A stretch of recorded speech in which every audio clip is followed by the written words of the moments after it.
see Mark Hoffman is in the waiting room. Oh, Yep, there we go. Mark is there. Mark, can you hear us? Yeah, Alex, good morning. How are you? Good. How are you? Excellent, thank you. So how did your first day of the CRT go? It was a good day. You were just talking about introverts, and I'm definitely one of those. And so one of the things I didn't have to endure at a conference was the whole mingling thing. That just freaks me out, man. I can get up and speak in front of a group. I can come on, things like this and talk with you and do interviews and things. But the whole mingling thing, it just this is not my bag. So that was a huge advantage for me. But we had some really good sessions yesterday. I had to overcome a little bit of technical difficulty with mine, but it was fine. And yeah, good first day. Good. The I know you mentioned the factor with crowds. I sometimes get like that too. Once it gets a little too crowded, I tend to back off myself, and no, too many people for me. So I like being on the sidelines, so to speak, and watching what's going on rather than in the thick Yeah, of things.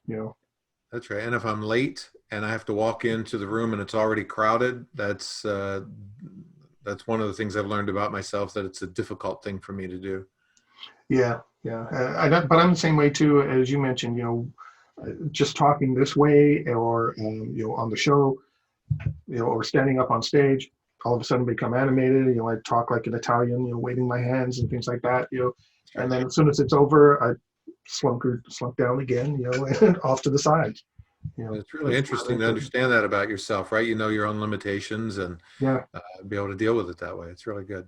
yeah.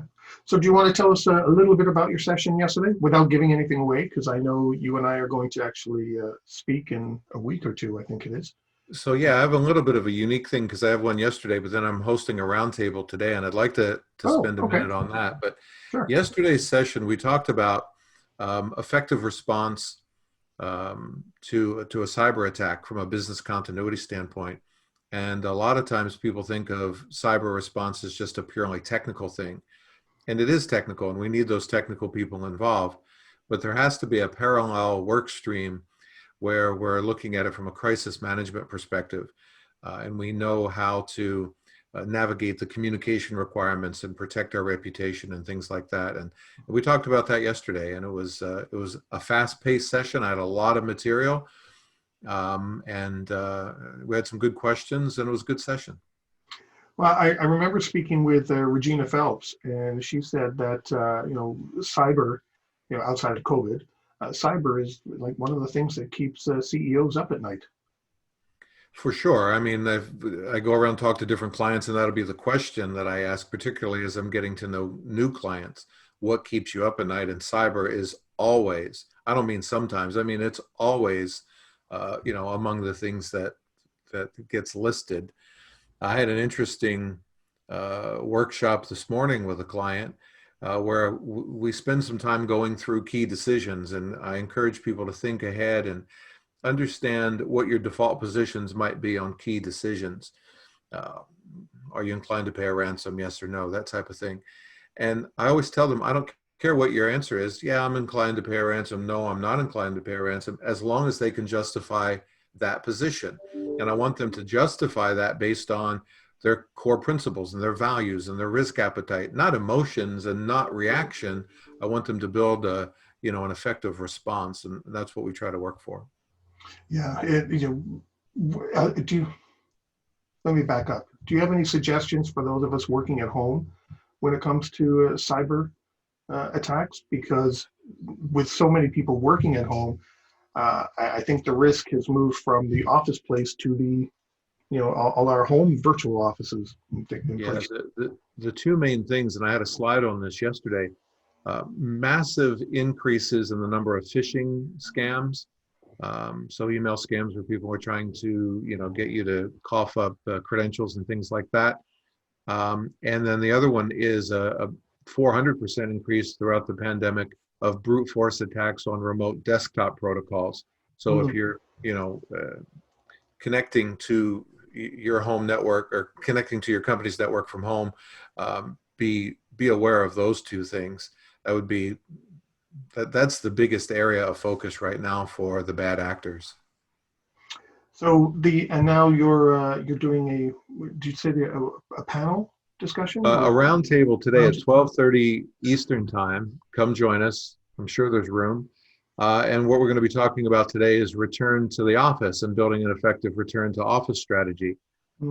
Back in, I guess it was March, I went on LinkedIn and I looked for a group of peers. I just said, anybody who's willing to join me for an ad hoc couple of sessions on building an effective return to office strategy, come join the group. We had 7 or 8 people join, and we put together a checklist, and it's well over 50 items of things to consider as you build a return to the office plan. And of course, that has modified and evolved a bit over the course of the year, Right. as we learn more and do more and things like that. And then one member of that group, she and I went around and actually did a series of webinars all summer long with different groups on the topic. So I'm kind of leveraging some of that information, but also we gathered information from a poll that we did, and we asked people, well, what's your biggest concern?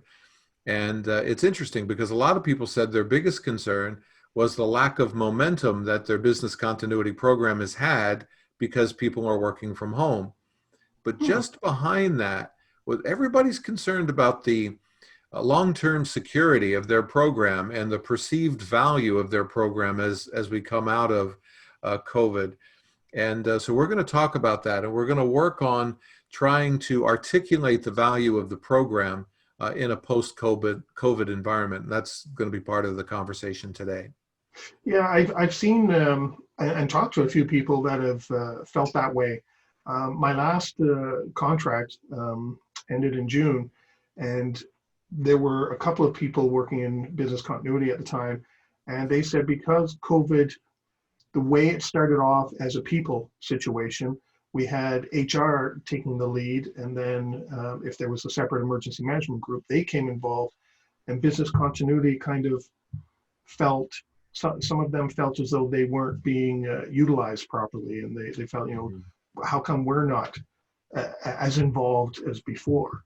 But then, I think it was you yourself yesterday who said, well, it's because the strategy was everyone go home, that was it.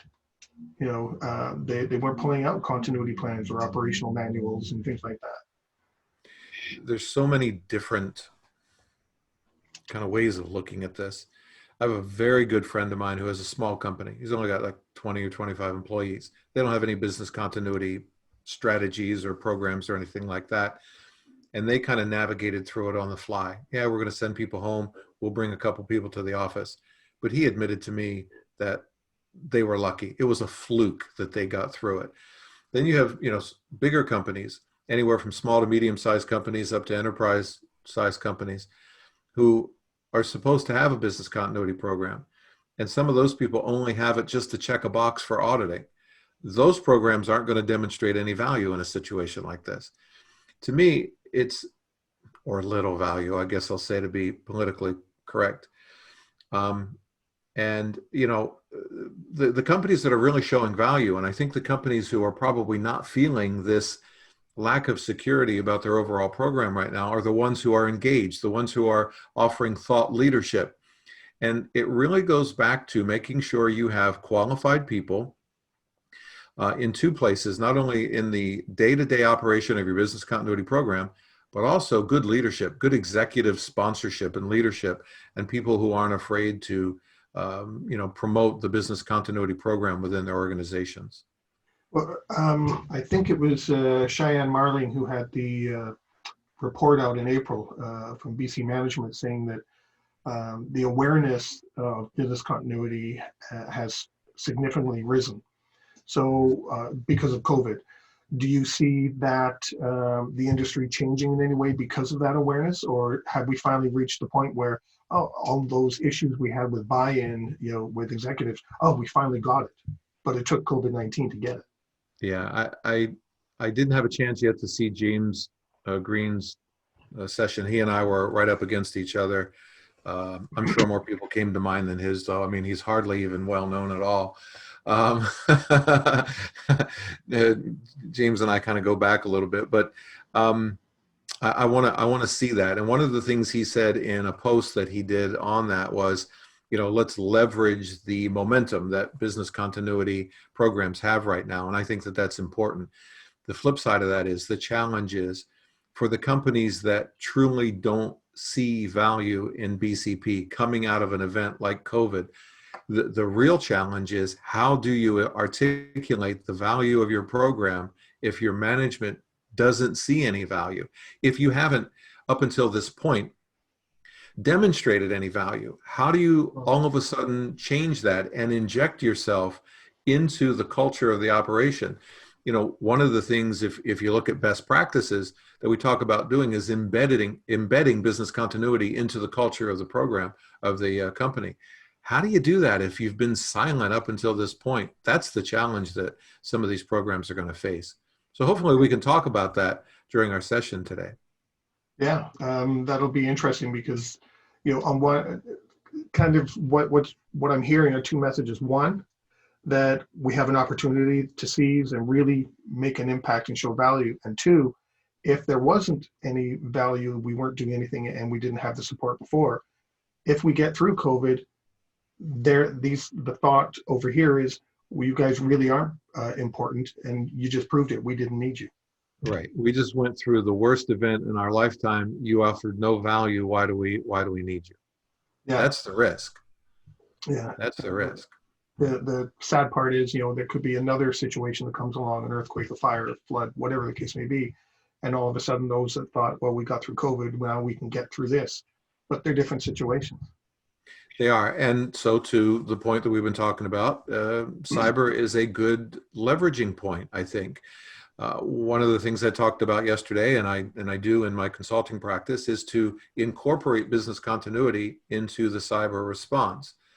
And if you think about it, it makes perfect sense, really. So there's a cyber attack, there's a ransomware situation, systems are taken down, it becomes a business continuity incident, right? A system down incident.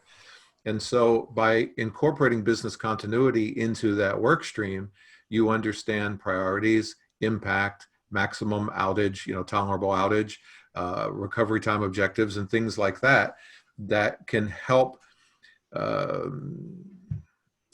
sort of drive some of the decisions, right, that the management team is going to have to make as they respond to that. So, maybe that's a leveraging point. Maybe that's a point where we can start to articulate a little bit more value. And then other things like it. I think, I don't know if it's a bold prediction or if it's a prediction, but I think we're in for more civil unrest as we head into the fall, particularly in the US, when we get into right around the election time and post-election. I think we need to, be prepared for further disruptions that might come from things like that. So there's never a shortage of things to worry about. But instead of worrying about them, if we can take them and leverage them and articulate value of the program, I think that's a good thing. But you mentioned, what cyber attacks and getting BCM involved. How would they get involved? From my own experience, I worked in the security and business continuity group. So there was a security team that took care of cyber attacks and any kind of intrusion attempts, and they did penetration testing and all that kind of stuff. Mm-hmm. They tended to take the lead. So how would you suggest BM, not business management, sorry, business continuity management, get involved with the information security teams or cyber teams that tend to take the lead in those? Yeah, could I share a screen? Would that be all right if I share a screen with you? Sure, if it works. Actually, I have a slide on that. So let me just do this. Act like I have done this before here, and let's just see how this goes. So this is a premise statement from the presentation I made yesterday. And what I said was that for years, companies have treated cyber as just, it's an IT thing. It's something that IT can handle on their own. And what I talked about it yesterday in the presentation, I have a a course that I teach on this that we're doing virtually right now over 2 days, and we get into all of the details of building an effective cyber response. But one of the things that I really elaborate on is the fact that you can't just make this an IT issue. This has to go beyond IT to include things like crisis management, communication requirements, reputation management. And so what happens is a lot of times people think of cyber as just this red line, right? There's the firewalls and intrusion detection. And once we understand, that a breach has occurred, then they get into their cyber response and the forensics, and they work to eliminate the malware from the system. Mhm. Look, that's super important. We absolutely have to have that. And I'm not suggesting anything different. What I'm suggesting, and how we tie in business continuity, as you just asked, is a parallel work stream, an escalation, if you will, from the cyber team to the crisis management team, where they can do things like gather all of the necessary details of the incident. When we think about paying a ransom, the cyber team's not going to make that decision. That's got to go to the crisis management team, possibly even to the board. So we need to facilitate an effective response that manages the communication aspect of it and protects our reputation, that works with our cyber insurance people, for example, and that we navigate through the whole legal and privacy minefield so that we're doing it properly. And really what it comes down to is we want to be able to make quality decisions.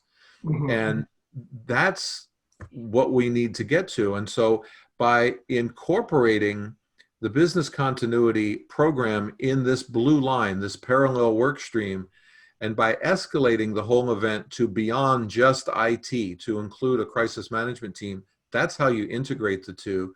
The cyber team doesn't work in a vacuum, right? The cyber lead is part of the crisis management team, and we continue to coordinate as we go through. So that's my approach. I've done this a number of places, and it works, and it's what I recommend.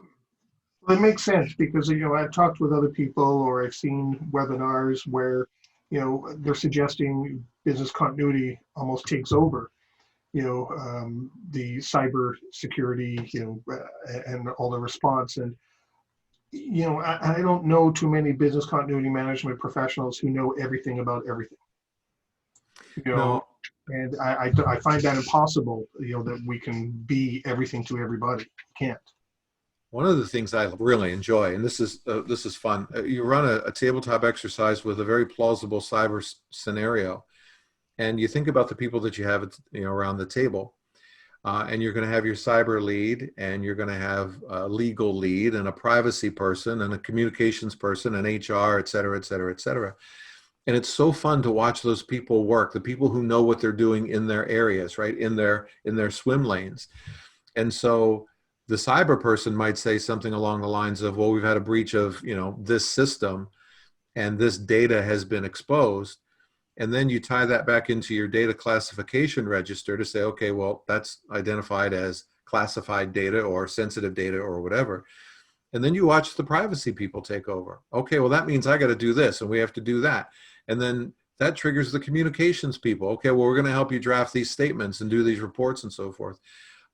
So to your point, no, it absolutely takes a village. You can't just have one team doing this. If you do, it's going to be like hiring a handyman to do all of the intricate detail work in building a house.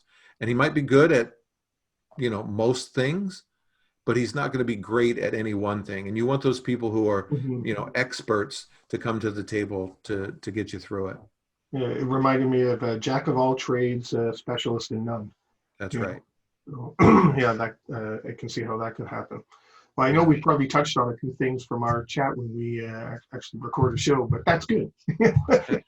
Yeah, no, it is. And we have so many other things to talk about. And I'm looking forward to that. I think it's next week. And so it'll be interesting as well. Yeah, it will be. You did remind me of a story. You mentioned phishing emails, and I don't think I've ever told the story to anybody on the show. So you got me thinking, actually Voice America, I thought was phishing. I had not, I wasn't really aware of voiceamerica.com and, the radio network, and they sent me an email, and I thought, full of links, check this out, check that out, introducing themselves. And I thought, I'm not touching any of these, forget it. But I didn't hit delete of the email, I just kind of ignored it. And one day I just went, let's type in and see what Voice America is. And it turned out to be legitimate. So I actually thought, even though 3.5 years later of preparing for the unexpected, initially it wouldn't have happened, because I thought the email that started the whole thing was actually a phishing attempt. That's a good story. And by the way, I do want to give you props for this whole preparing for the unexpected and the network that you've built here and the work that you're doing. And I know you do this at other conferences and doing it here. It's very clever. It is so well thought out, and so hats off. Well done. Oh, thank you very much. I appreciate that. All right. Hey, look, I'm going to hop out of here, let other people maybe have an opportunity to come in. Sure. And it's been good. I look forward to our session that we have scheduled for next week. Yeah, me too. Well, thanks for popping in, Mark. Enjoy the rest of the day. And if I'm actually speaking at 12:45, so as soon as you finish your little chat there, I kick in. But feel free to come back afterwards if you want to talk about how your session went. Yeah, sorry, I'm promoting something I guess that's in conflict with yours, but if you want to learn more about returning to the office and articulating value of the program, hop on over to our session at 12:30. And what is yours at 12:45? What will you be doing? I am speaking on, I heard it on the radio. So it's some common challenges that, all the different people that I've spoken to and all their backgrounds from around the globe, there's always some common themes that come out, and they all have different suggestions. These people, psychologists, researchers, experts in the field, all have common themes and some ideas on how to address these common challenges. So that's what I'm taking all the things I learned from people who appear on the show. Now, help me with this, because I want to see that session, and obviously I'm tied up doing my own session at the same time. The sessions are recorded, right? We will have the opportunity to go back and see them? I believe so. Cole, if you can jump in and answer that, I believe that's true.